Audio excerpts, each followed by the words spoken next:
Unconventional Soldier, a military podcast brought to you by two British Army veterans in association with ISAR.com. Welcome everyone and thanks for downloading another episode of the podcast.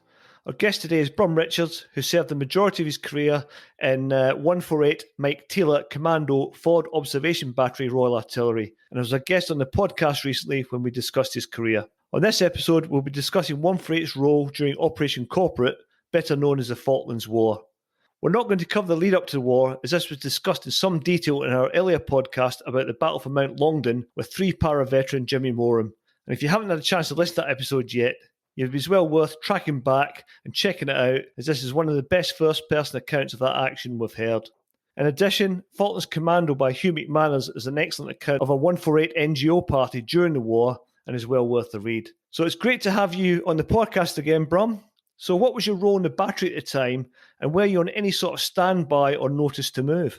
Well, I'll just cover it by saying the battery strength as at 2nd April 82 was 53 all ranks. It was broken down into 5 NGS teams of 5 men each, 1 SAC team, which is Support and Arms Coordination Centre, which is 6 guys, 2 NGLOs and a headquarters of 3. A rear party of 21, of which 8 were attached ranks like clerks, catering corps, REME, Q-stores and so on. My role as a BSM, well, there's no real job description for it.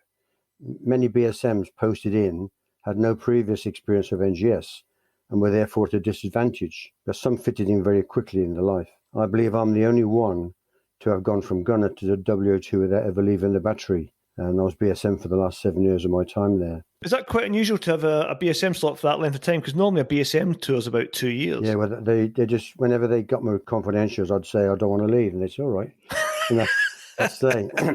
But I was trained in so many things, and I ran all the NGA courses and so on. So it was just, I don't know, you're right.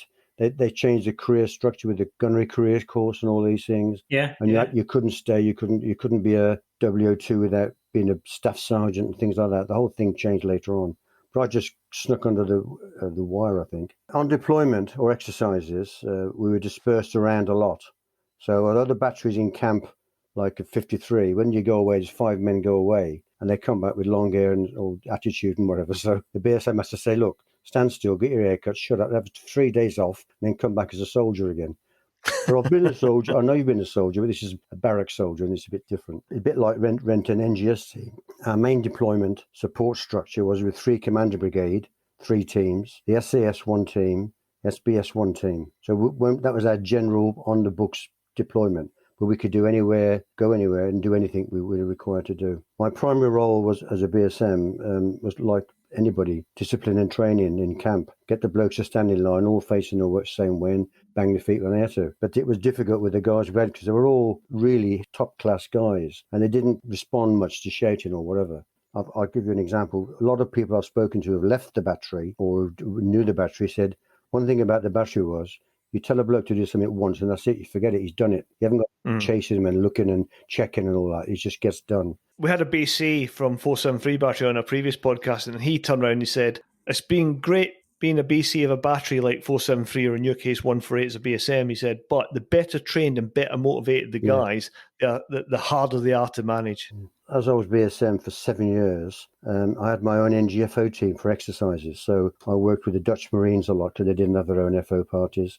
With the paras who didn't have guns, less 7th were there, but the paras would be operating on their own, so they'd have the team along, and it was normally me that went. And I also ran the 12-week NGA courses, so by running those courses, I picked up a lot myself. 13 courses of 12-week long. I was also the ABSA instructor, and I'd qualified over the years as an FAC, RTFOO, Naval Gunfire Forward Observer, Naval Gunfire Liaison Officer. And for instance, in 1976, I conducted more live firings than all the 6 officers combined. I also organised and controlled all the daily physical training when in camp.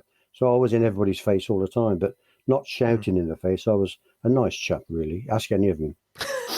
Don't. I was just about to say that. Yeah. Standby, we were always ready to go anywhere and do anything, because we did many times in my 19 years, because we were constantly training. We were flexible in our training, and it was always geared to the unexpected.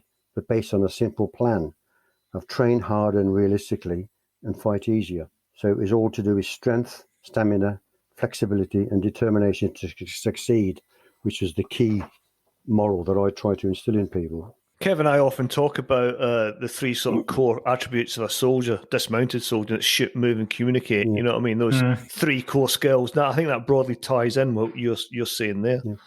Where was you then when the battery got warned off for the Falklands? I was in my bed. We'd just come back from Norway as doing a 7-week deployment, and on the 16th of March, and we'd all come back and had a good trip. We had a fantastic exercise. So on the 17th of March, we all got back, as I said, and the 17th of March, the BBC showed a video of Davidoff raising the Argy flag in South Georgia. But we were not to know that was a trigger for this, what was happening next. Everything went quiet. Friday, April 2nd, around 3 o'clock, I had a phone call from the duty guy. Said, get into camp at the rush, that's all. So that I was on the list of phone calls. So we all got a phone call. We came in. I was due to be posted to Germany as a smiz of ragtee that day. Got on a mess at 12. You got a close escape there then, mate. Well, I ended up going there, but that's where I was going to go because I had this little argument with the BC. Anyway, by 10:30, I was rigged up in a dry suit along with Colonel Eve Raylongs and Larry Wilcox and Matlow. And we were going to be parachuted into the sea somewhere off Gibraltar to meet up with the RN task group who'd just been doing a wee exercise in Med. They were deployed.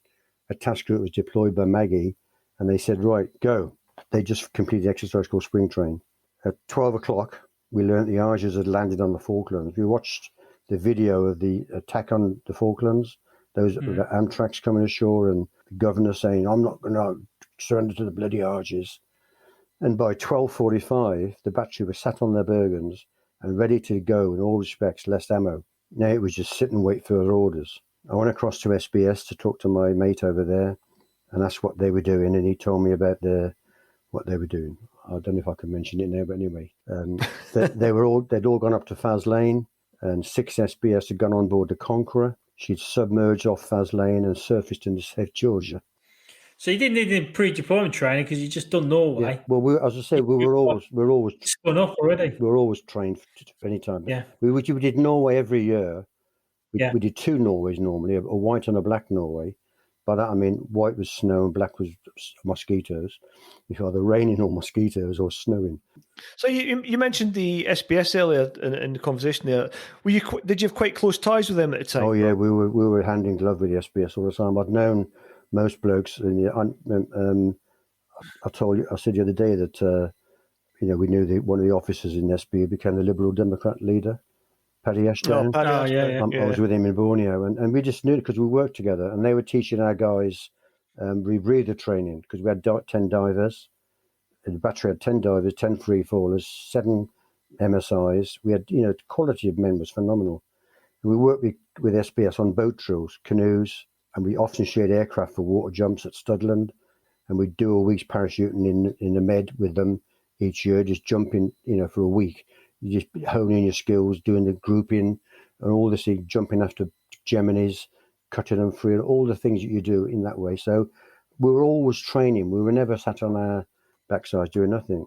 As we were Arctic trained, the conditions were familiar to us. So we'd done a lot of stuff that you just do every day, basically. And also, Portland, down the road from us, was the naval training base, FOST, Flag Officer Sea Training.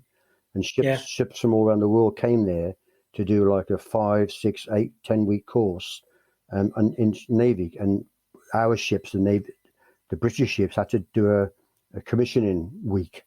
They do a long course, and then they'd be tested on all aspects. A team would go on board from FOST of every a chief petty officer or senior rate of every discipline on the ship, and just test the ship, just like a admin in the army, an admin support to come around. And if I didn't pass, they were in trouble. If they passed, they were commissioned, and off they went. So we were almost, not daily, but every week we had stuff to work with at Portland. There's always something. So technically, you would say not only were you tactically due to your deployments to Norway, but technically in your gunnery, your naval gunnery, you're on top of your game as well. Yeah, well, we used to also have helicopter pilots, Navy helicopter pilots, come to Poole to do a course to learn the procedures for firing guns. They didn't do it, and then they'd be taken up to Larkhill and fire the support batteries guns just to see the effect and that sort of stuff. Sometimes they go up in a chopper, they get hold of their own chopper, but it was hard reeling the Navy in. No, you can't go this, fly down this route. And they just want to fly all over the bloody... Yeah, it was good, and we were constantly training all the time. So, looking at equipment-wise then, obviously you're Arctic warfare specialists, and when you look back at the Falklands, quite a bit of the equipment that the Army deployed with at the time wasn't very good, clothing-wise, etc. But do you think you were probably better equipped than most units when you went down there due to your role? No, well, we had the standard equipment. SBS, of course, had a better range because they weren't actually termed Special Forces at that point. They didn't have the title, although everybody knew they were. But we were used to borrow some of their weapons sometimes. They had armor lights when they went in, and our teams, when they were inserted behind enemy lines, they took armor lights, which is a smaller weapon. The idea is not to shoot people if you're inserting covertly. You don't want to go, bang, bang, I'm over here. It's a last resort, isn't it? You want to get in there without anybody seeing you. So an armor light, because it's light, we used to use them in the jungle as well, and they are pretty light, and they're not that robust. Well, the AR-14 wasn't anyway. They had nod and heat-sensitive devices, and our divers had been trained, I'll say, with rebreather techniques. But funnily enough, on Saturday the 3rd of April, the day after the call-out, suddenly a couple of lorries appeared in camp with much of the stuff we'd been asking for in peacetime we couldn't get. And then it was all released because it was obviously held in abeyance. You can't have this till there's a war. Excuse me, there's probably going to be a war now. So we got armor lights, 344 radios, nods, Gemini smaller engines for the boats. Oh, bloody NBC suits! I had 3 NBC suits. I'd had one for every year in my career, But suddenly they said, "Have as many as you want." But have they got NBC? Well, we don't know. We take as many of these as you want. So the war stock, which is held, somebody pulls a pin and it all drops out the back of a lorry, and off you go. So we got all that stuff. Quite handy, actually. What sort of comms would a naval gunfire control party carry? They were tailored to the situation. For instance, HF is the main means to a ship, because that's what all the ship uses. HF, and so was Morse. If you get good comms in Morse, you got a voice, but sometimes you just can't manage the voice because a lot of things are wrong with it. The ships had US, which is sometimes used as well, carried for exfiltration to get a helicopter exfil. So you go in with a HF set, sometimes 2 HF sets if there's 5 of you or 4 of you. They take 2 HF sets. One was the complete set, one was just a bare set as a backup in case one broke. If you jump in, you always wanted to take a spare set because you don't know what's going to happen when you parachute. I've had an aircraft just shatter, a radio shatter on me when I was jumping once. So what do? You don't just hold the bits up and shout. You're in trouble. And the UHF was used for the exfiltration of helicopters. If it was NGS and then the guns were landing afterwards, you'd have to take VHF. Therefore, you'd have to take VHF for both gunner and infantry. So in the end, you could end up with a typical full load of 2 UHF 320s, 1.5 to 30 megs using Morse code, 18 to 20 words a minute for voice. UHF 344, 225 to 400 megs aircraft. It's almost line of sight. So, UHF is difficult. But if you're talking an aircraft, they tend to be up in the air, don't they? So you've got a better chance of getting obstructed, hopefully. That's the hope. The 350, which is 36 to 56 megs, arty. The terrain interferes a lot with that. So if it's thick woods, hills, it can affect the thing.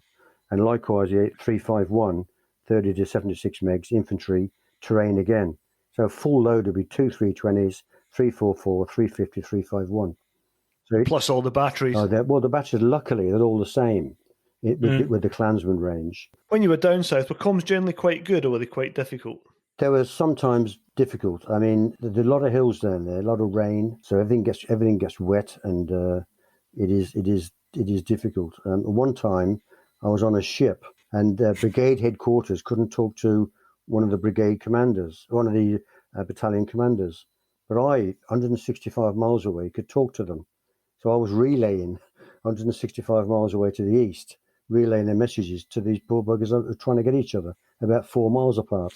So that's just the idiosyncrasies of the HF and VHF. And of course, for listeners who might not know, the sort of the embryonic days of satellite communications, because I remember reading somewhere that the SAS managed to get a hold of some SATCOMs off Delta Force, I think it was. Yeah. But for everybody else, it would just be as you said. HF would be the sort of the main. Well, just comms. a little dit there. I went on board Fearless for the briefing for the landings, and I was in there's a shake-on stuck on the side behind the funnels, like, which the battery used. And John Roycroft and George Booth, two Geordies in there, and I was in there talking to them. This SAS bloke burst in, and he looked at George, who he knew, and Johnny said, he pointed to me, he said, "Is he all right?" I said, yeah, he's a BSM. All right. This bloke opened up this little, like a fiberglass briefcase almost, pulled this bloody thing out and was talking direct to Northwood. And I looked and I said to George, "What's he said talking to Northwood, mate? That's direct. The ships couldn't talk to Northwood." And he was inside a shake-on talking to bloody Northwood. So, Brum, can you describe the journey south? Give us an idea of the briefings, the training, the atmosphere on board the ship as you were sailing down and the news was coming in. There's been several documentaries recently which you'd think that the day after the Argies attacked, we'd all landed on the beaches and did it, but it's 8,000 miles away. We had no extra training except marking up maps. We just returned from the usual deployment in Norway, as I said, and we issued a set of maps of South Georgia, mainly hand-drawn. I thought, where's South Georgia? What's that got to do with it? I knew where the Falklands were because I'd attended a briefing a couple of years previously, Naval Party 8901. I was one of the few people who knew what was happening down there at that time because they were hiding in the hills, etc. Most people thought the Falklands were up near Scotland somewhere. We were given these almost hand-drawn. They were drawn by the British Antarctic Survey people who would draw an inlet with quite detail, but it wasn't linked up to the next inlet, which somebody else had drawn in detail. It was like a bit of blank. It was all black and white hand-drawn maps. So we had to play along with them, and I thought, what's all this about? And then the next lot we had was 29 Falkland Island maps, which just looks like a 1-inch, well, they were 1-inch Ordnance Survey maps, really, but without any grid lines. We reprinted them. So they said, right, there's 5 sets issued to us or something. So we had to make up a new set for the printers. So we had to do our own. So we sent a guy downtown and bought up all the fine marker pens in Poole and the surrounding area. But a small task force of 2 carriers and their escorts left UK on Monday the 5th to go south. But as it was 8,000 miles away, it would take a long time. So setting up the admin bridge was going to be an immense task. All the petrol stations, grocery stores, repair shops, pubs, you name it, got to be set up on a line where ships have to resupply each other. And the furthest one says it's going to get resupplied all the time, and all the others are going to resupply it. Just try and imagine it, pass the parcel, doesn't come into it. Because they just loaded. I remember hearing some recently that they just sent ships to various parts of the UK and just loaded the stores. They didn't have time to sort the stores out. And so when you got to Ascension, there was a bit of sorting out. But even when they got to the Falklands, they had things like a lot of the air defence kit was at the bottom of the pile, and they couldn't get it quickly enough to set up on the land. Well, we that was a big thing. And Maggie Thatcher give her due. She said, "Win the air and sea battle first, then send in the foot soldiers. I don't want any foot soldiers on the main task group. They get in the way. We've got to feed them." Imagine feeding the three brigade, 3 Commando Brigade, 3 battalions of Marines, plus the 2 battalions of Paras. Every day, food, just no way. So she said, get down there with the Navy first.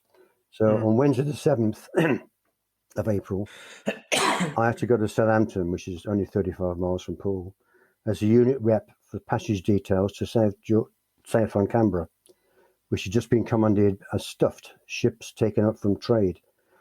All the civvies were kicked off unhappily in Gibraltar, and these Marines went on board to see how many blokes they could get on a ship, which was, I don't know how many civvies you get on there, but you get twice as many squaddies on as you get on civvies.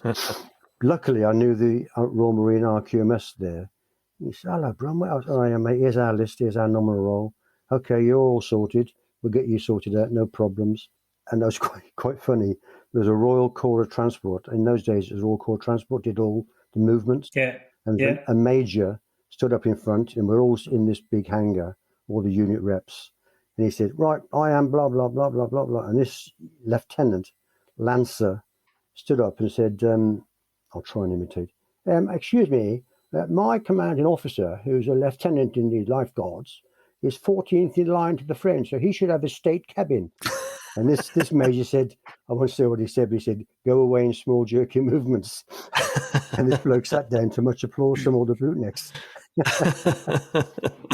As I arrived, I then received a phone call, get back to Poole immediately. I said, but get back immediately, try to drive back to Poole. I'd done the duty, given the guy the list and all that. And just as I drove into camp, Lieutenant Colonel Eve and Captain Brown had just returned by links from a major briefing in Stonehouse in Plymouth. The briefing was, he took me into a room and said, right, this is top secret, mate. M Company 42 Commando was to hide in a blacked out gym as the Commando Brigade made a big thing on TV of marching out of camp. Because the CO said, to the South Atlantic, quick march. It was all on Southern TV, you name it. It was a big, Maggie was a good publicity person. So they all marched out of camp. And some of the wives are going, I couldn't find my husband. They're riding, M Company were riding in the gym, all blacked out. And they were to meet up, M Company, with 12 of us, 2 NGFO teams, 2 and 5, William McCracken and Chris Brown, and Keith Eve and me as the NGLOs, at Bryce Norton at midnight to fly out to Ascension. So that was to go covertly to Ascension. I always remember, as we went past through the gate, we went on board, in fact, with our fighting order and rifles, which you wouldn't do nowadays. We had no ammo. We had all our bloody gear. All this gear had gone out by Herc a few hours beforehand. Going to take. So, I'm sorry to interrupt you, but you were employed as a Naval Gunfire Liaison Officer, Yeah. and just for people who might not be aware, can you just break that down? What that NGLO's role was? Right. Well, I'd done the NGLO's course many years ago, and the idea is the Navy in those days, I don't know what it's like now, didn't understand military. If you know what I mean, they didn't understand. They were Navy. They're floating around. They did the stuff, and they didn't understand the Army or the Marines or whatever really. So they had to have somebody on board who knew the land battle and knew what was going to happen. So they were able to give him the targets and say to the ship, you must engage these targets when you get the orders come in. The radio operators would listen for the fire mission and all that sort of stuff, and then give the directions left, right, up and down. And then you just give the ship's captain all. And now that's quite a task for a WO2 to go on a ship to speak to the captain, and normally doesn't see anybody else but his officers. He doesn't even live in the wardroom. He has his own day cabin, and the wardroom is invited into by the first lieutenant. So it's very difficult, and you have to just know the ground plan in detail. But the biggest thing is he has to have confidence in you that you know what you're talking about. If you are and shuffle your feet, you're going to go, oh, this bloke's no good. He's going to do his own thing. So I was lucky on all the 7 ships I was on. I had a fantastic captain. The plan was to go covertly to Ascension and meet up with ships to go south, the rush to retake South Georgia. So I'd gone from being the first one to be ready to move to the last ones to go, and I was sick as a parrot. I thought, we ain't going, we're going to be laughed at. Anyway, we got to Bryce Norton Friday the 9th at 23:59. We left, and I always remember going through the gate, and this corporal, RAF corporal, was rather round in the middle, said, I wish I was coming with you, sir. I thought, yeah, I bet you do, mate. We arrived the next morning. This is I can distinctly remember this. So after further specifically briefs on what I had to do, I was put on board HMS Plymouth. Funnily enough, Colonel Lee said to me, right, this is the plan. Richards, you're going to Plymouth. I said, what? I've done all this way and I've got to go back to me. No, HMS Plymouth, you dummy. That ship just coming over the horizon, which we would have jumped. Had we jumped on the Friday, we would have been on the ships anyway. So he said, you'll go on there regarding NGS. A Wessex helicopter picked me up and deposited me on the deck. I was taken to the CPO's mess and waited. The Jossman met me and asked who, why, what, wherefore, and a few more expletives. What was I doing here? He showed me a bunk and said, sort your things out, mate. And then the tannoy boomed like they do on the ship. I don't know if you've done any stuff on ships. And you hear, do you hear there? Will WO2 Richards report to the captain's cabin at the rush? I thought, oh, God, I've done something wrong. I knew the naval protocol. I thought, I've done something wrong. I've got off the wrong foot. I've walked down the wrong passage or something. And this bloke, Captain David Pentreath, called me into his cabin. He said, oh, what shall I call you? I said, well, what do you mean? He said, well, what rank? I wasn't showing any rank. I said, well, I'm a warrant officer, sir. He said, right. What do the men call you? I can't tell you that. He said, I should call you Mr. Richards, which is the lowest rank, and Mr. is a midshipman. I thought, okay, Right. call me a midshipman. So he said, can you just tell me what you know? What's going on? So I give him the full brief. I said, we're going to go down to SAS Georgia. We're going to meet up with the Fort Austin. The SAS are on board. We're going to meet up with the Endurance. The SBS are on board. We're going to form a group with M Company, Fort Commando, Recce Troop. We're going to take back South Georgia from the Arges. At the moment, that's all I've got for you. And as I finished speaking, this is ironic, the Chief Radio Supervisor, Chief Petty Officer, came in with a big signal. It was classified secret, UK Eyes Bravo only. So the captain said, excuse me a minute, and he started reading it. And at the end, he said, Mr. Richards, well, you just told me in this signal in every detail. And that was it. We was a great mates after that, because I told him before. Preempted his signal. All this top secret stuff. And he said to me, do not tell anybody else on the ship what we're doing. Because they were writing mail home and the Fort Austin. Yeah. Well, did you have any journalists on board as well? No. They were still getting the cameras ready in England, weren't they? And in the hotel bills and things. Next day, we sailed in company with Antrim and all the NGFOs, NGLOs, and Tide Spring with M Company. We had to avoid the bears coming out of West Africa, and they were chasing us in the daytime. That's Russian aircraft. Russian reconnaissance aircraft. Yeah. But I mean, the sea's a big thing, and the technology then in those days was still a bit of line of sight type thing. Although the Americans did nudge a satellite down south for us. I don't know if I should be saying all this, but they did. So the bears were coming out of West Africa in the daytime, so we would group up tight in the day. If you're tighter, it's more difficult to see you. You wouldn't believe it is. And at night time, we just put our foot down and went, head first as fast as we could south, gain up the speed. The flashing light came into its own. Didn't communicate by radio, just the oldest lamp flashing between ships. It was fantastic. We just went on there. Friday the 16th, we met up with RFA Fort Austin and the SAS and Endurance with the SBS. Plymouth took 21 SAS blokes on board. 2 of them I knew very well. So that was another thing. Because I've been in the battery so long and worked with all these people, I was like almost a credibility. Oh, Brum's there, we know you blokes, yeah. If I'd have been a new BSM, they'd have gone, who are you? And you'd have to prove yourself type of thing. So I'm not bragging, but because that longevity, they just knew me, and that was it. So we got on to South Georgia, and we attacked it, as you've heard before, and we did a good job. Although the SAS had some problems, and so did the SBS.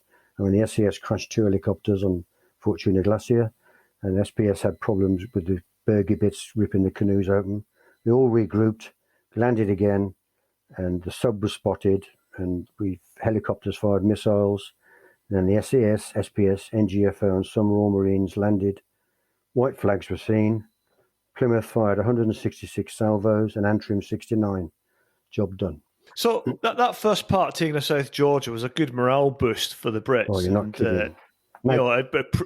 It sort of set the scene to the Argentinians that were being serious. But I can just pick up, Brummy, on a point you made there about the SAS on Fortuna Glacier, where the 2 helicopters came down. I read a book by Rod Boswell, Mountain Commandos at War, which is about the MAW cadre. Yeah.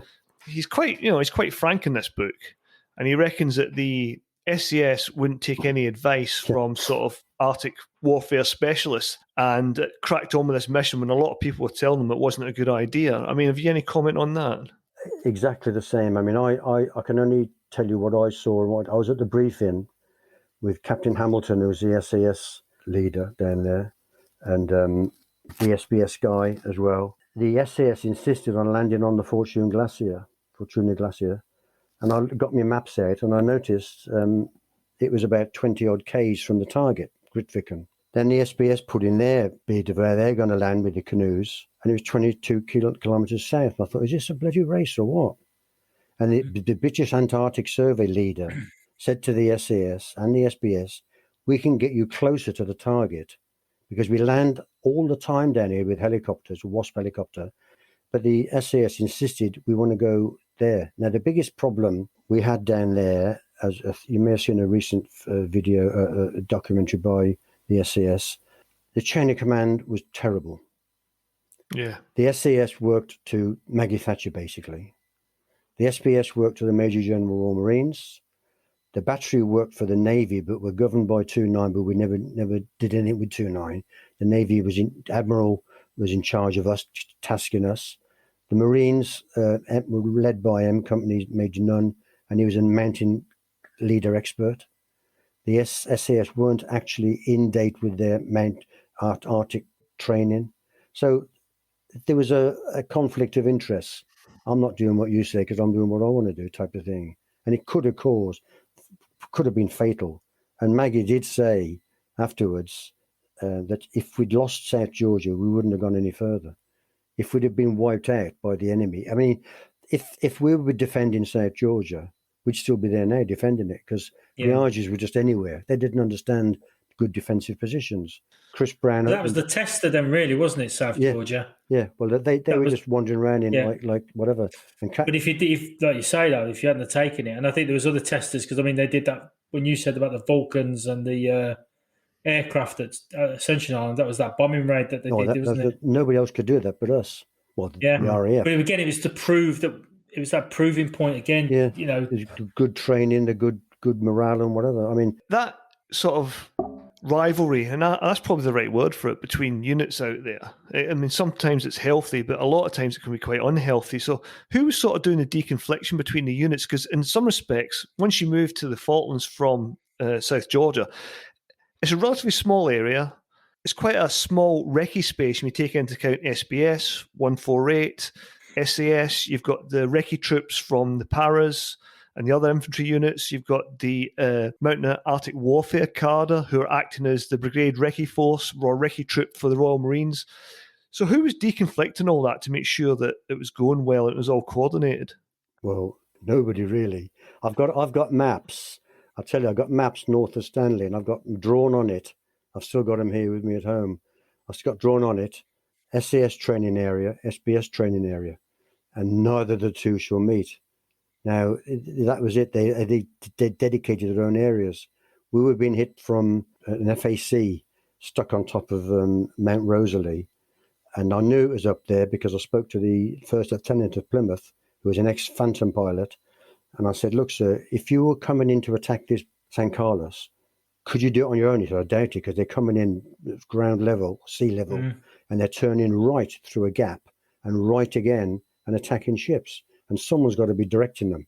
You know, a pilot he just can't do it that quick, even though all pilots are brilliant, reaction type people. And I said, I think... And these Argentinian pilots were highly skilled, but because of the long flight from the mainland to the Falklands, they had, I think I remember reading, it was like 5 minutes on station to make these decisions. Well, that's roughly 7 minutes loiter time. That was their limit. But they were coming in, some of them were crashing, being hit by waves because it was so low. Sometimes they get a refuel in. And it was difficult. And there was a lot going on which did conflict. And you sort of, well, this could go pear-shaped. But the SAS one often did their own thing almost in the end, and SB were competing against them. And there were times when SB insisted on something happening because they wanted to catch up with the SAS. Because the SAS have got a better a better control structure, I suppose. They didn't have to go through the Marines. And as I said in my first podcast, when you asked me the difference between Paras and Marines, I said, just look at the drill. The way the Marines are smart and calm and whatever, and the Paras are all bang, bang, bang. The SAS don't do drill, but they've got a different technique of operating sort of thing. Well, if you look at the SBS motto, it's by strength and guile, isn't it? Which I think that's right. That says a lot, doesn't it? And I think the SS are a highly aggressive unit founded on aggressive action. Yeah, and bloody good reconnaissance and good... I mean, brave as hell. There's nothing wrong with them in that respect. They're mad as atters, but they're bloody good soldiers. South Georgia was won back, and then you started steaming further south to the Falklands. What was happening at that point? Hopefully you can go south and west, because that's where the Falklands are. Bloody hell, You're showing up. I'm going to you're cut that bit out, mate. You're showing up my geography now. You're not a navigator, are you? just west of Scotland. Yeah, you come out of the Fort South George and turn left. Turn left. So, okay, you were steaming westwards. Yeah. Well, we had when South Georgia finished, the Conqueror surfaced.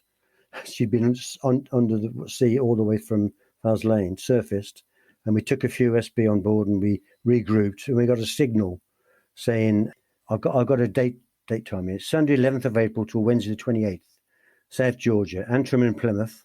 On completion, had to move quickly to meet up with the carrier group.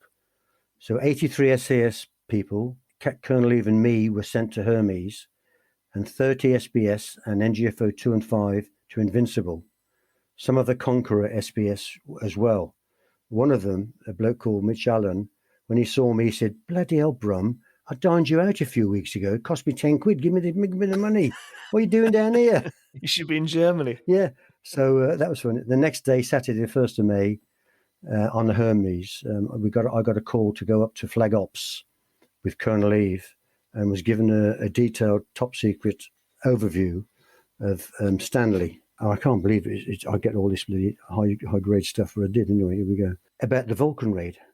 He said, when the Vulcan, this Flag Op 4-ringer, he said, when the Vulcan goes in and drops its bombs, there'll be 12 Harriers go in and drop the cluster bombs, and then 3 ships, Glamorgan, Arrow, and Alacrity, will bombard the runway with 50 salvos each. After that, we'll just play it off the cuff. Come up with a plan, and he left the cabin. And I looked at Colonel Eve, I said, "What Vulcans?" He said, "I don't know what they're on about." I mean, he didn't know this Vulcan bomb was going to go in. So we had this map he'd given to us. We had to come up with a plan of how to attack with the 3 ships. So we waited. The Vulcan came in, dropped its bombs, and one of them hit the runway actually. But it was just a psychological. The Argies were going, "What the hell's going on here? If they can do this, they can bomb Argentina." So I think only one, because these were unguided bombs. I think only one actually hit the runway. That's right, one, yeah. But they'll put it at an angle across the runway. If you'd have had it down the runway, they'd have all missed. But at least one hit the runway. But it was. I remember I heard a thing on the radio the other day. They started dropping these bombs 2 miles out. Yeah, and they had to turn as well before they even got near the runway. Yeah, and when he dropped them, he was screaming out for fuel because if you've seen a map of the fuel resupply fuel, phenomenal. Yeah, you know, some aircraft were just flying tankers, and the last one filled him up, and then he had to turn around and get filled up by somebody else who was behind him, and so on and so on. So that plan was phenomenal. So we did that anyway. We lined up Glamorgan up front and Arrow and Alacrity astern. And when the Harriers went away and refueled to cover us, we went in off Stanley and started bombarding. The Argies didn't like it, so they sent, at that time, they still had Mirages on Stanley Airfield or around the airfield. They sent 3 Mirages out. Glamorgan took a bomb under her stern. It was lifted her up, and she took some water in. Arrow was strafed from stem to stern, and a ricochet hit one of the seamen on the upper deck across the chest diagonally, so he was just injured and whatever. And Alacrity, which I was on, 1,000-pound bomb was dropped through from our starboard side, went through between the funnel and the mast and blew up just off our port side. The ship took a lean to the side and we took water in. We thought, what's going on here? This is not supposed to happen. This wasn't on our plan. So, is that, on a serious note, Brum, was that a genuinely shocking moment for you? That, this massive bit of steel that you were sat on was vulnerable. Yeah, I'll tell you, there's a bigger one later on about this massive lump of steel. Well, you could fire a rifle at them, and the Type 29s, a rifle bullet would go through a bloody side of the ship. Mm. You know, they cut back on them. They cut back on the Hermes was a sound ship. Invincible was a new one. Anyway, so we got this signal from Flag Ops. It said, obviously, daylight Naval Gunfire support isn't working. Go back in tonight and do it all again. We said, what? So we went back in at night and did the same thing, but our gun broke after 3 salvos. Can I just ask you a quick question on the gun, Brum? So on these, I'll get the terminology right. Was that a destroyer? These destroyers were they? No, Glamorgan's a destroyer. The 2 are frigates. So what size of gun was on them? Was it 4.5 inches? They're all 4.5 inch. 4.5 inch. 56-pound shell. Again, correct me if I'm right, because I'm talking to a professional naval gunfire person here. Is one of those guns is firing one round? Is that equivalent to like a battery of 105mm light gun? Well, it's a 56-pound shell. And I went back to the Falklands years later, about 10 years ago, up to where William McCracken was in trouble. And I looked at the holes were in the ground still because it's all peat. And the Naval Gunfire is a big crater. The 105 is a little dot. It is phenomenal. So if you have 6 guns firing, they're not firing together, but a 4.5 shell coming in, it doesn't half make a bloody noise. And they fire, each barrel fires every 2.5 seconds. So the Glamorgan had twin barrels, and the Type 21s had a Mark 8 single barrel. So when you start firing the gun, it's bang, bang, and that's just coming out the barrel, 2.5 seconds. And it is scary. It also fires illumination and high and low VT. So it's got a range. What's VT? Sorry, VT. Come on, variable time. Sorry, thanks a lot, mate. Variable time. It's sort of bursts in the air. Yeah, I haven't lost it. VT high, VT low. So it fires high, or low, which is a very good weapon, which I'll use later on to great effect on some trenches. It's been probably good in the Falklands because the ground was so boggy. Well, if you fire HE into peat, it just sinks into it, type of thing. Yeah, it's like snow. It'll absorb most of it. But if you fire VT, it's bloody deadly because you just bits of metal flying everywhere. So that was that, and then we had on the 29th of May till the 19th of May, we had 2 weeks riding around doing SAG duties, which is Service Action Group. So you had the Alacrity, Glamorgan and Arrow, and they'd be to the west of the 2 carriers all the time. So the threat was from the west. If ever you see films on the carriers, there's always a destroyer to one side of it, which is the enemy side, defending it. So we were out to the side, and as soon as a contact was made in the air, we would rush out to meet it. The Type 21s had 2 engines on board. One was an Olympus Tyne, one's a Concorde. So when they switched the Concorde engine on, you could water ski behind this bloody big trigger. Honestly, you could feel the back go in, the back would dig down, and you'd go out, and they'd be up to maximum speed, then switch to the other engine and just cruise at this maximum speed.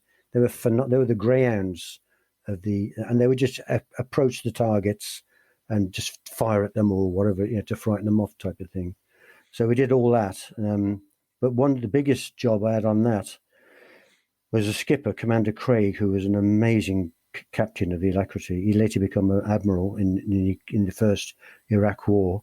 He said, called me in his office one day, Mr. Richards, he said, I've just had a signal from Admiral Woodward. I said, oh, yes, sir. He said, he's asked me to go up the sound. The islands are split in the middle, Falklands, and that sound is variable widths. He says, I've been told to go up the sound and see if he's got any mines in it. And I said, oh, are you going to do that, sir? And I kid you not, his exact words were, well, we'll drive up there, and if we bump into a mine, we know there's mines. If we don't bump into a mine, all we know is we haven't bumped into a mine. There could be mines still. I said, was at this point you were wishing you were back on dry land? Well, I'll tell you what. But he said to me, right, I want you to do a survey of the coast either side to see any possible enemy positions and come up with a plan that we can engage them before they engage us, type of thing. Well, I knew by then I'd known the Argies were a bit sort of stay-at-home people, and there's certain places they wouldn't go because they'd have to be resupplied and whatever, and I don't think they'd be doing it by chopper. The first place we've come across was Fox Bay, which had come up with a plan there of either me being put ashore from the helicopter, firing on, there's a company in there. On the right-hand side, there was no real access to the hills. You could lift a gun up, but you'd have to resupply it regularly, and the Argies couldn't get good TV and good pizza, I don't know. So it would be difficult. And then the next one was Port Howard, which is on the left, which was another company position, but it was hidden behind a big hill. And on the right was San Carlos. So I come up with a plan of what I thought was best. And we had a bloke on the bridge, and I'd given them these grid references of all the possible known targets. And all the bloke would do was, I was on a radio set in the ops room, and he'd just call out the target, which he thought was something there. I'd look at the radar and we'd engage it. Even if you fire around, just fire around willy-nilly. People put their heads down, don't they? Yeah. You haven't got to line him up in the sniper sights. Just go boom from bloke to bloody hell, and they all dive. Could you use the ship's radar to adjust, or was it not sensitive enough? Well, no, you could do, yeah, which actually we did, because a little while later, as we were going up, we went full silent, running. The skipper got us all in his day cabin and said, right, this is my plan. We're going to go up the sound, full silent running. Everybody will be above the waterline except the engine crews. Everybody full action stations, all hatches closed, no noise, no tannoys. The heads will be closed. I said, I think the heads should be open because they probably want to be used. He said, no, and there's ropes down the sides of the ship for towing. Everything was all planned. He then said, right, First Lieutenant, you will be in the after wheelhouse with the Master at Arms. He went through his senior men. And he then came to me and he said, Mr. Richards, you're the last man on my list. If everybody else is dead, you will get my ship back. Do not break my ship. Do not lose it. Oh, bloody hell's bells. Are you serious? Any questions? And we all went, no. Well, anyway, we sailed off, turned right, went up the sound, and we had our radar. Our chopper was up as well, because you can't, as you well know, you can't distinguish where the chopper is at night. The noise, the echoes, you look and you think it's over there, so it's over there, especially with hills around. It is very hard to locate a chopper. And then we noticed on radar a contact ahead of us, about 5 miles. The skipper said, right, match it course and speed. They might think it's an echo. So we matched this course and speed of this thing for about 15 minutes. He then said, right, 2 illumination salvos in front of it. We fired 2 illumination salvos and it didn't turn round. So we thought, what's he playing at? Normally, somebody would have turned round. But this thing was steaming across towards Port Howard. He then said, right, rifle fire, 5 salvos. We fired 5 salvos rifle fire, which is normal speed, 2.5 seconds. And I suggested, do VT high. He said, right, VT high. We fired VT high. Massive explosion. The bridge said there was a big explosion they'd seen in their lives. We got up to where the ship was, and there's not a thing, nothing left in the water, just green phosphorescence. We thought, oh, bloody hell, I wonder what that was. So we went up to past Port Howard, fired some illumination rounds at Port Howard to try and draw them out, but they didn't do anything because they were probably hiding low. We got up to the end and Arrow was waiting for us. But that was tense because our radar man called up, unknown contact, bearing, height, and there was no answer. We thought, oh, bloody hell, it's one of them. The next thing was, this is Arrow, don't worry, we got you type of thing. And we've raced out of there like mad. But later on we found out it was a ship which had 300,000 litres of aviation fuel in 50-gallon drums strapped to its upper deck. Bloody hell. And we just, whoosh, it just disappeared. And anyway, that was a nice awakener. Did you have any naval gunfire parties ashore at this time, or had they not deployed ashore? They hadn't come down yet. Well, William McCracken was, Captain Brown. No, there was just us roaming down the sea. Mm-hmm. I was just obeying orders, sir, just obeying orders.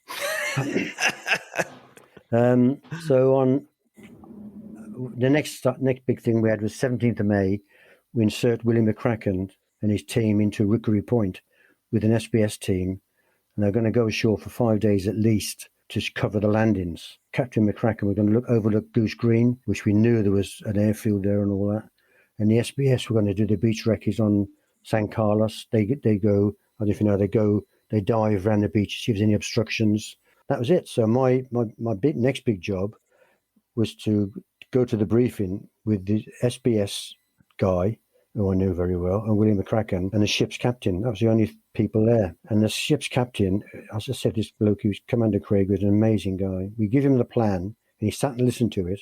And we said, the SBS Gemini will be here, the NGS Gemini will be to the stern at an angle of 40 degrees and following it in. The SBS Gemini will then go ashore. If they set foot ashore, they're on their own. If they're attacked before that, we've got to get them out. Once they set foot on the shore, they've claimed it. Then the Gemini will come back. William McCracken's team will go in. If they get on the shore and they're safe, great. If they get attacked, we will engage and help them at order. And so the skipper said, right, what happens if, I said, sir, we can't tell you anymore. And he said, what do you mean? I said, we're not allowed to tell you the recovery plan for the next 5 days. He said, but why not? I said, because you've got 126 blokes to look after and a ship. If you all know and you all get captured or something, so he understood. The SBS guy said to him, sir, we're not joking. This is the way we operate. So we did that insertion. But my next big problem was I had to know where William McCracken was for the initial landings a few days later, because they're going to be on the right flank of the brigade landings. If it's paras, they're just going to shoot anything that moves. Now, what we had planned was that the McCracken's team had anti-flash gear, which is the white hoods, balaclavas, white glove. Yeah. So they had anti-flash gear, and they would put that on when they exposed themselves. I said to the man who was on the right flank, which is Captain Arnold, you must impress upon the right flanking platoon. If you see blokes like that, do not kill them, they're ours. But they're going to shoot anything, the paras, because they were right and left flanking, 3 para left, 2 para right, and the brigade, Commando brigade in the middle. I think most soldiers expecting an opposed landing probably would anyway, wouldn't they? Yeah, well, luckily it was unopposed, so that was all up the. So 20th of May to the 31st of May, the brigade's landings took place. 5 battalions in essence. I'm calling Marines battalions now. So 40-4245, 3 and 2 para landed, but we got attacked a lot. I mean, Picaras, you name it, everything in the world was attacking us, and they were not going for the bloody ships at all. They were just, I don't know what they were doing. Their plan was wrong. They were just coming into San Carlos, blasting away anything. But we were all in a mess in San Carlos. On the Plymouth, we were just driving around. The gun was firing at anything. And it was just, just unbelievable. Nobody's in control. You're all just defending your own corner. Just like down Sucker Hill Street on a bloody Saturday night. Punch anything that moves. So that was it. So it wasn't very good. Was that sense of uncoordination? Well, it wasn't expected. It wasn't expected, you see. That nobody expected that amount of defense counterattack, because we were just landing. But they could have sunk so many ships if they'd ever planned attack. We'd have lost the landings. The other thing that we've discussed in previous podcasts is they were coming in that low that their bombs were fused at the wrong height. Yeah. And there's quite a few bombs lodged on ships that didn't go off. I'll come on to that in a minute. I'll tell you an exciting story in a minute. I think it's worth remembering, though, it was as much a surprise for us, it was a massive surprise for them as well. Yeah. Because they'd never fought a battle or a war in that way. So they were learning in the same way, I think. I don't think anybody had understood a Pucara. I mean, they are deadly. The slow propeller driven as well. Yeah, slow flying, and the machine guns on them, and they are deadly, more deadly than a bloody fast jet. Unbelievably deadly, and they'd just take anything out. So the landing took place, and I always remember Plymouth was in there. I was on Plymouth. We went into the landing first to defend the beach, and then the landing craft came alongside us. And then they went in to land, and they were quite anxious because Captain Arnold was with his team, and we're not supposed to talk on the radio, but you do sometimes. But I was on the GDP, gun direction platform, and I wanted to test the intercom. I pressed my pressure switch, and this bloody big green light lit up. This was like 2 a.m, and I thought, every RG in the world can see this. So this Matlow got a bit of black maskers out and put it over. He said, "That's right, mate. That's sorted." They landed, and then they came back and hugged the side of our ship. And then the next lot went in. So we landed 5 battalions, which is quite a feat, really. And I was on Yarmouth 2 nights. We did the Goose Green support for the paras. Fox Bay with in McManus, which was a bit of a mess almost. Plymouth was defending, and we lost comms with them. We were firing. I got all the targets from Captain McManus, and I knew his exfiltration plan for the next 5 days. And I had an SBS guy with me, because SBS were the driving the boat, and there was 2 guys from the battery, Captain McManus and Steve Hoyle and the Matlow. And then we had the SBS team, but the propeller on the Gemini broke. The shear pin snapped, which always used to happen when we were in the jungle as well. So we had a problem there. We lost comms. So the skipper said to me, what can we do? What can we do? I said, "Look, sir, I know what they're doing. They are in charge. They will make the next move." He said, "Well, why haven't they called us?" I said, "Look, they're in charge. They're waiting for us, waiting to contact us, and then they'll carry on." And he kept on to me, and I took him to one side. And I so were they adrift at this point in a Gemini in the open sea? Yeah, they just lost comms, and the propeller wouldn't work. They put up a false mast using a couple of the paddles and a bit of a screen, so we could track them on radar. I took the skipper to one side and I said, "Look, sir, this is what's probably happened. The enemy's too close. They can't speak. They've all been captured, and they've ditched the radios before they were captured, threw them in the sea." I said something else, I forget what the other thing was. And that's the last thing I said was, "And our last salvos killed them all." And he looked at me, he said, "What?" I said, "You got to look at the facts. Those are the facts. But if they're alive, they're trying to get hold of us now. So I went up on the upper deck with the SB guy, and he was talking on his VHF because the SB boatmen had VHF. And suddenly we heard a crackling voice come across the radio. They'd swapped, luckily because of Klansmen, you swap handsets and everything. And they swapped the handsets, put them onto the 320, and we got very bad comms. And the human manager said to me, carry on firing. I knew that all the targets he wanted to fire. I'll just put 10 salvos on each target and just to cover him. And he was drifting to the east or east of the bay. Somebody said to the skipper, it's time to leave. We've got to go back to San Carlos. Daylight's coming. And his exact words were, I'm not leaving. They're part of my crew, which was brilliant. Really emotional. So we put the ship's boat over the side and we found them on radar. We picked them up and got them back and it raced back to San Carlos, all well. Captain McManus couldn't light a cigar. His hands were shaking so much. The next horrible thing happened was we had to bury 2 guys at sea from Argonaut when we did the first landings. 2 young guys were in the Seacat missile loading compartment, which was below a certain level, which was all hatched down. And next to them was a diesel fuel tank. So a bomb hit the Argonaut, flooded the compartment, and these 2 guys drowned in diesel. And I don't know, a naval burial is unbelievable. You have a watchman over the bodies who were wrapped up in Hessian, blokes in full best dress, reverse arms, guarding them until the morning or till whenever. So we slipped out of San Carlos to do a resupply at sea of fuel, and buried these 2 poor buggers in the sea. It's the horriblest thing I've seen in my life. These bodies on this board just go sploosh into this deep, dark, cold, black water, And you thought, that's the end of them poor buggers. There's a memorial stone down in Poole here to one of them. One was 21 and one was 19, I think. So Sunday the 30th to the 14th of June, we were going to insert SBS and NGFO-1 into East Coast from Avenger. We're going to take 6 lifts by Lynx. So we took them all on board. We took the NGS team plus all the SBS on board, and we're going to load them on these Lynx and land them ashore in Salvador. We were detached from the carrier group, and about 35 minutes after we'd been detached, I was in the ops room, stood next to the case computer-aided assistant service operator, when the EW operator behind the curtain, shouts out loud, handbrake, handbrake. That meant that was an Etendard radar, which had Exocet, and he picked it up. They just come up, do 2 sweeps, and then go down again. And they'd gone up, done 2 sweeps, and gone down. The kid, and he was a young kid, on the radar, immediately stood up and fired 6 chaff. He should have got permission off the skipper, basically. But within seconds, we went to full action stations. We're always running cruising action stations, full action stations. He fired the chaff, and then suddenly I was watching the screen. I can picture it now, watching the screen, and I saw these blips on the screen, just like these bloody computer games. The case operator picks up 4 more contacts, extreme range. We assessed there were 2 Super Etendards and 2 Mirage.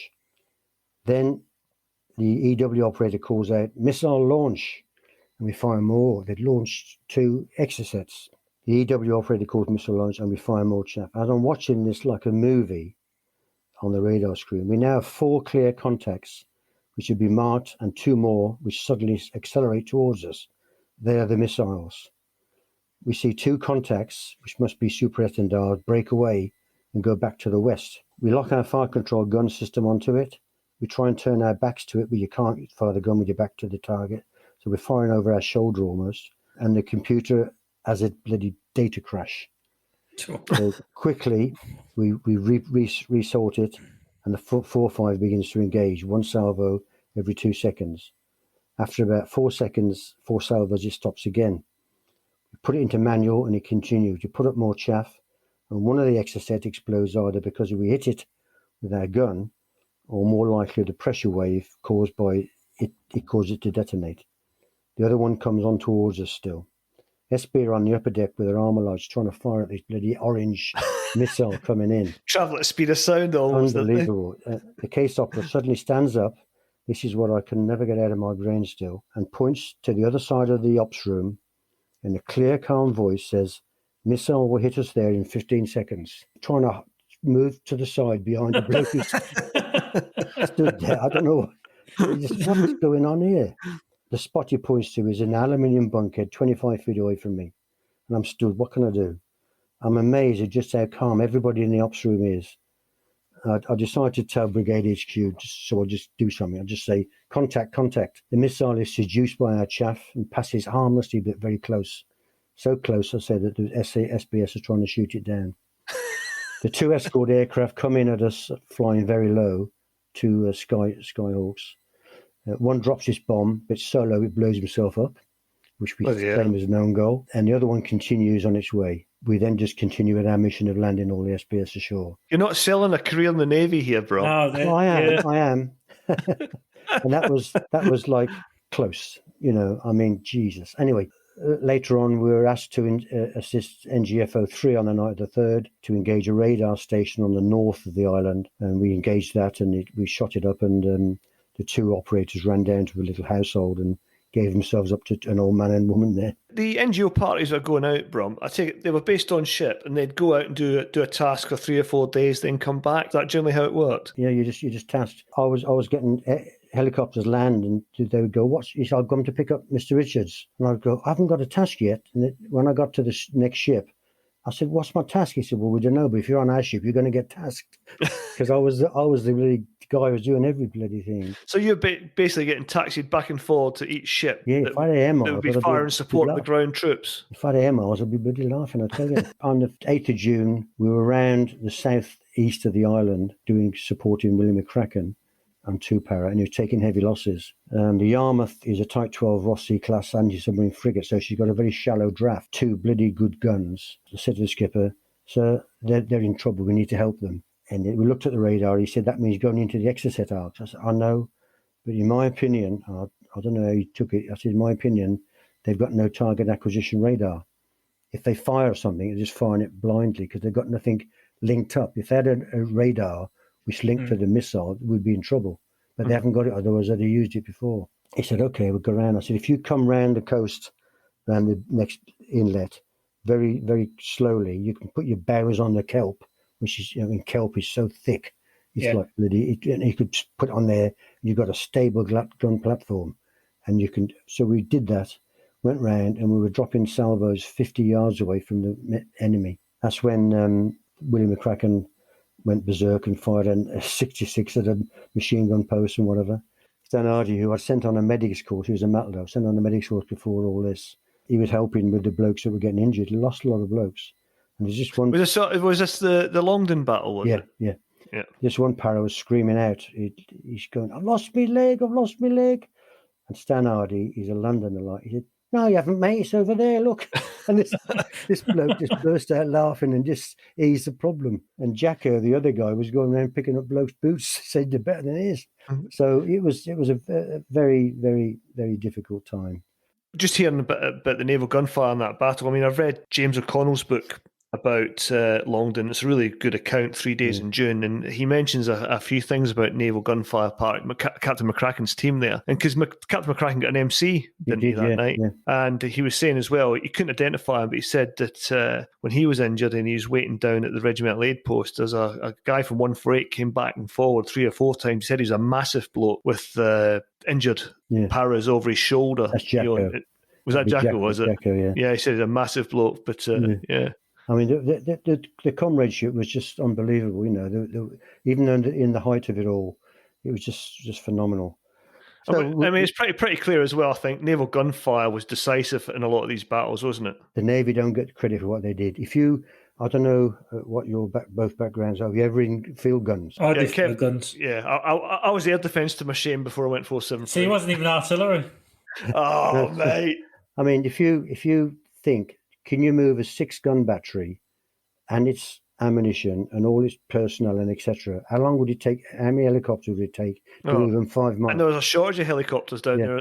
So a ship can just drive around, bombard, and go away. Although it's susceptible. And a ship was also, it's almost like a regiment's worth of guns with its firepower. Yeah. Whereas a battery of 6 guns. Yeah, as powerful as it is, it's just not the same as a a naval And platform. I've seen plenty of pictures of the 2-9 Commandos guns firing in action down there. I mean, they must have struggled for a stable gun platform, didn't they? Oh yeah, because it's sinking into that peat all the time. Peat all the time, yeah. Yeah, it wasn't good. Yeah, I mean, the peat is unforgiving. You know, I don't know how the Scots live up there.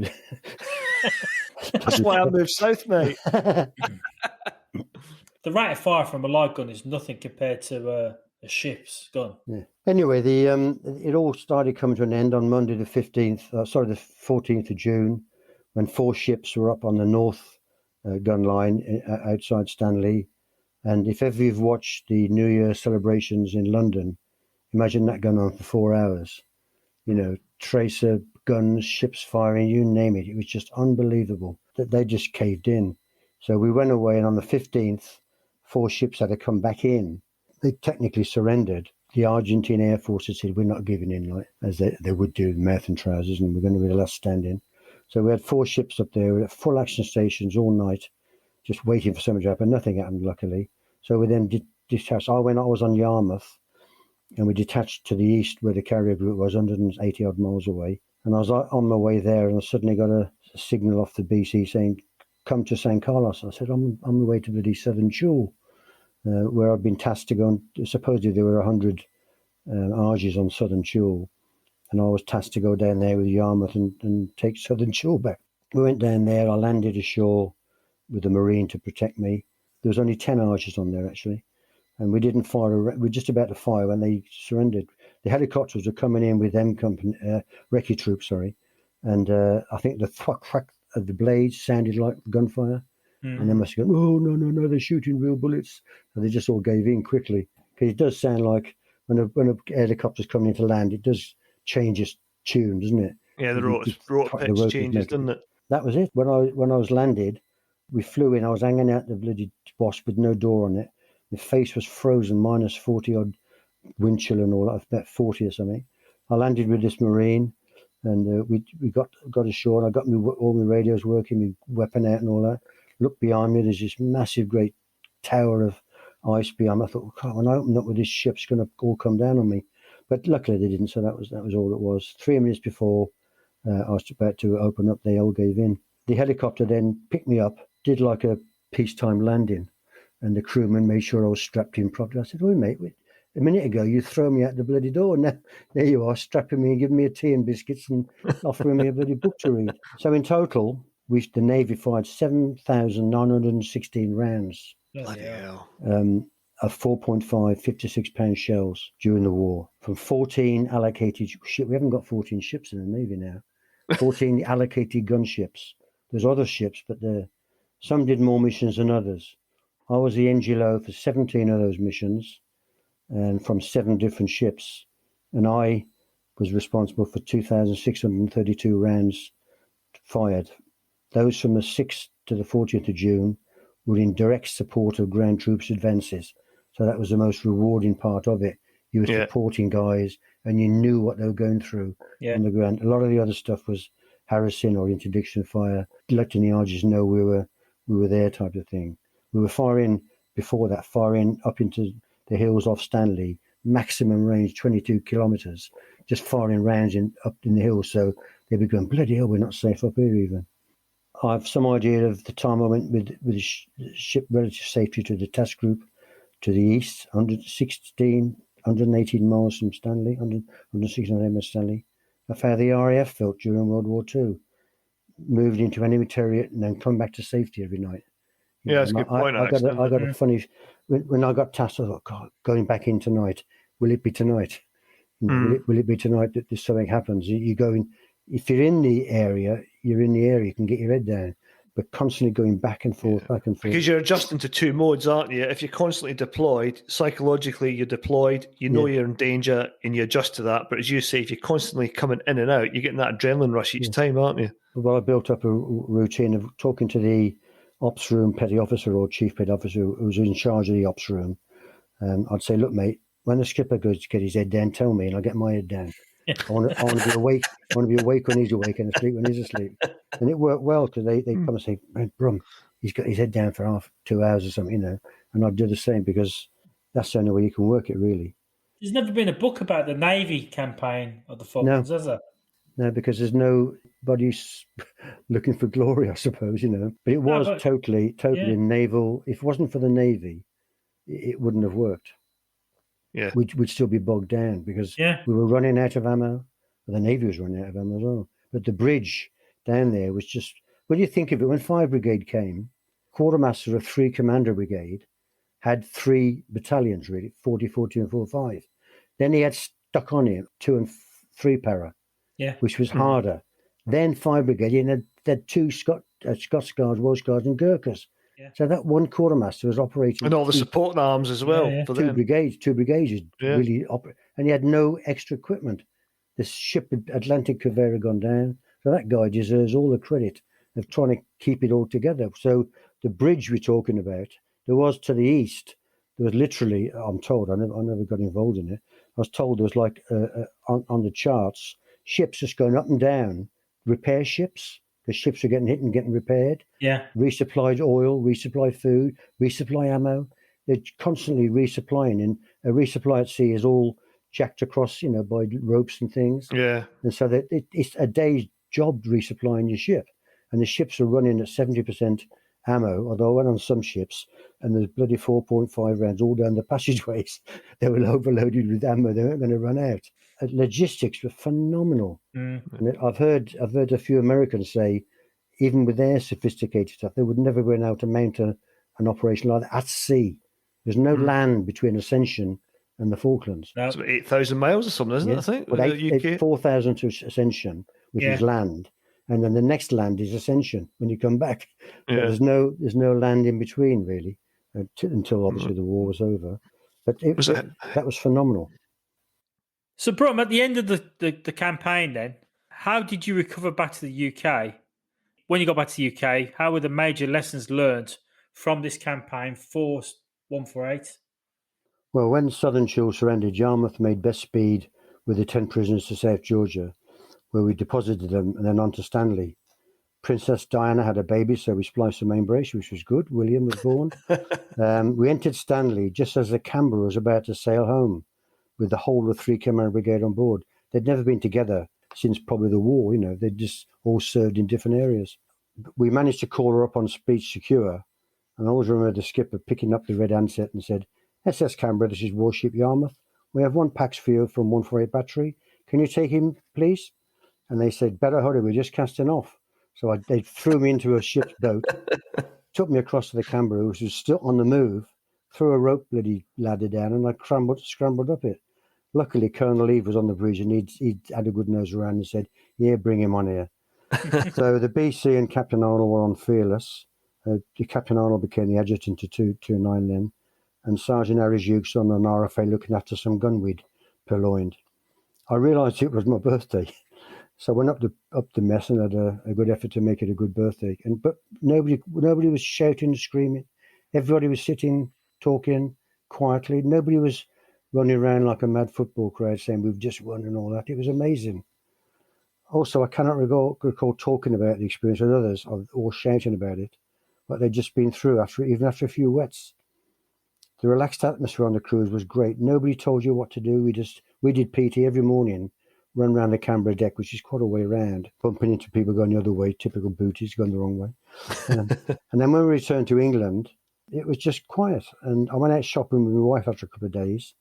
I bumped into a couple of the guys from the battery, and literally we just said hi, nodded to each other and carried on shopping. Nobody, I suppose the 2 weeks journey up on the Canberra was relaxing. The paras flew back and they had some trouble at stations and all this sort of stuff. I think we had time to recover. Yeah, get it out of your system. Decompression, wasn't it? Well, one funny thing was the Canberra had the radio room arranged, this is before mobiles and satellites, arranged to people could make a telephone call home. So you went up to the radio room, gave your telephone number, and they would ring your house, and then they would tell you tell your wife or whatever, what day they would ring again, and to be by the phone. Just radio operator, you got 3 minutes on the phone with your wife type of thing. So we're all the blokes are lined up outside, and I thought, well, I won't bother the first time because it's going to be crowded. The second time I did it, and it was a bit quieter. We all lined up, and this bloke called me in, And I went into the phone, picked it up, said to my wife, "Hello, love, are you?" And she couldn't believe it. It was phoning, "Who on our way back?" type of thing. And I had me talk. And when I came out, I said to this bootneck sergeant who was sat there, I said, "What's your wife's name, mate?" He said, "Oh, so-and-so." I said, "Oh, they've mixed it all up. I just spoke to her for 3 minutes. See ya." he went berserk. And that was the way it was anyway. What we learned, this is in my opinion, was that our training and methods were just about right, but there's always room for improvement. The well-known saying, "No plan survives initial contact," is apt. The selection process we all went through was the best available, and the flexibility of our soldiers just right. My policy was, if you don't pass any phase, you don't stay. You don't hang on to people. Sorry, you didn't make it. Try again in a year or so. But you're not going to hang around with not being qualified. It takes time to become a proficient, and that's the only fault I can see. By that I mean, when an officer joins the battery, it should not be simply good for his future career, but to learn and to be a team member. 2 years is not enough to learn the job properly. In the main, we had a good bunch. Because we talked about this on your previous podcast, that 148's future was in the balance. Oh yeah, pre-Falklands. It was in the downside balance. So post-Falklands, with the lessons learned, not just by 148, but obviously by Free Commando Brigade, and as we talked about, the importance of naval gunfire, especially in that campaign, how did that help change the future of 148? Yeah. Well, it gave them more kudos, and they're doing a lot, like at the dinner on the Monday. The guys are doing a lot more than we did, but then there's the opportunity to do it. We didn't. What we did was what we could do. They're doing a lot more because they're working with the U.S. Marines a lot, and they're doing a lot of square jumping shoots and all this sort of stuff. I think a lot of that's a product of the wars over the last 20 years, Brummy, as well. I think the Falklands War came along and it hadn't been a proper punch-up for the British Army for decades. Afghanistan and Iraq came along in the early 2000s. And one thing, when we've talked about this in the podcast a few times, is that normally out-of-area operations were done by the Marines and the Commandos. What Afghanistan did was line infantry were given more opportunities and improved themselves. And what's that's done for the likes of 148 and 473, they're now filling roles that maybe 30, 40 years ago would have been done by Hereford. SF only, Well, I mean, it produced, Afghan produced JTACs, didn't it? Yeah. Guys who weren't. And the fire support team concept. Yeah, and it got the whole thing going, and that's more emphasis done on support. If you can give the right support, you can help the guys out on the foot. It irks me somewhat that there are some individuals who live off the success of what 148 Battery did there, suggesting they were involved, but that's the way it is all the time. Well, success has a billion fathers, and failure's an orphan, isn't it? Yeah. 21st of May, the enemy surrendered on 14th of June. That's when the blokes landed, the main soldiers landed 21st of May, and it ended on the 14th of June. Do the maths, it's only 3 weeks. Yeah, I know. And some of us were on our chin straps after 2 months, just about. So all I'm saying is we had a job to do, and we did it well, whereas others just scratched the surface and seemed to claim they were instrumental in the success. Every serviceman was a piece in the puzzle, and without all pieces being in place in the correct position, the picture would not fit. In my opinion, the chain of command was a bit of a shambles at times. That was the only thing. We hadn't learned. We got too many mixed cap badges, and there was not enough structure in it. Although you had the ACE Mobile Force structure, and with different units joining in, but it was just well, if I remember correctly, the overall command of the operation was back at Northwood. Yes. You then had a commander in charge of the landing operation. There was 2 brigadiers who are sort of fighting out as well, I think. Well, one brigadier who was doing his job, and the other one who messed up. Yeah. And that documentary you're on about the other week there, the 5 brigade, 5 brigade brigadier I was really surprised how much he got slated. Tony Wilson. Well, he did. He did stuff without any authority or permission. He thought he was his own man. It was a hell of a big learning curve, but it's costly to some people. Yeah, that's the problem. The Welsh guys should never have been in that position they were in. But there's a whole argument there about, you had an ACE Mobile Arctic trained battalion that didn't go. Yeah. And, they sent the Welsh Guards who had just come off ceremonial. It's again, goes back to the politics you mentioned, doesn't it? And the sort of, why aren't my boys there type of thing. Yeah. It's a hostile place, the Falklands. I mean, it's nearly always windy. If you have a sunny day, the day lasts about 2 hours. It's bricking on steroids, isn't it? Yeah, absolutely. Yeah. Don't I say it's just a good training place. But I've always said, if you can, we're all Arctic trained. If you can soldier in Norway, you can soldier anywhere.